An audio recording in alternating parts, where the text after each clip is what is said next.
எல்லாம் கவனிங்க தயவு செய்து விளையாட்டு விஷயம் இல்ல எல்லாம் சமயபுரத்துக்கு போறோம் இன்னைக்கு ஆத்தாளுக்கு வெடிய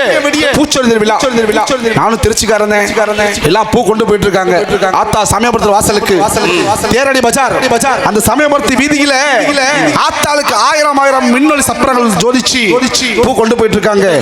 அதன் அருகாமல் இருக்க கண்ணபுரம் நம்ம எல்லாம் சமயபுரத்துக்கு போறோம் ஆத்தாள வணங்குறோம் சிறப்பு வைக்கிறோம் மொட்டை அடிக்கிறோம் காணிக்கை செலுத்துறோம் வந்துடும் அன்பு உள்ளங்கள் எல்லாத்துக்கும் ஒரு அன்பான வேண்டுகோள் தயவு செய்து அப்படி செய்யாமல் சமயபுரத்துக்கு போனீங்கன்னா அங்கிருந்து நடந்தோம்னா 10 நிமிஷம் வேப்ப மரங்கள் சொல்ல ஆதி சமயபுரம் சொல்லக்கூடிய அங்கிருந்து ஆத்தா சமயபுரத்துக்கு வந்த கண்ணபுரத்துல இருந்து அந்த கண்ணபுரத்து போய் வணங்கிட்டு வந்தால்தான் அந்த சமயபுரத்துக்கு சென்ற சிறப்பு கிடைக்கும் எல்லாம் மனசார கை தட்டுக்குமா அப்படிப்பட்ட தாய் சமயபுரத்தாக நின்றுட்டு இருக்கா தாயே உன் ஆட்டம் எங்கே சிவப்பு மேடுகிறன் சிங்கார ரூபத்துடன் உன் ஆட்டத்தெல்லாம் காண்பதற்காக இந்த ஊர் மக்கள் எல்லாம் கூடியிருக்கின்றார்கள் தாயே ஜோரா கை தட்டுக்குமா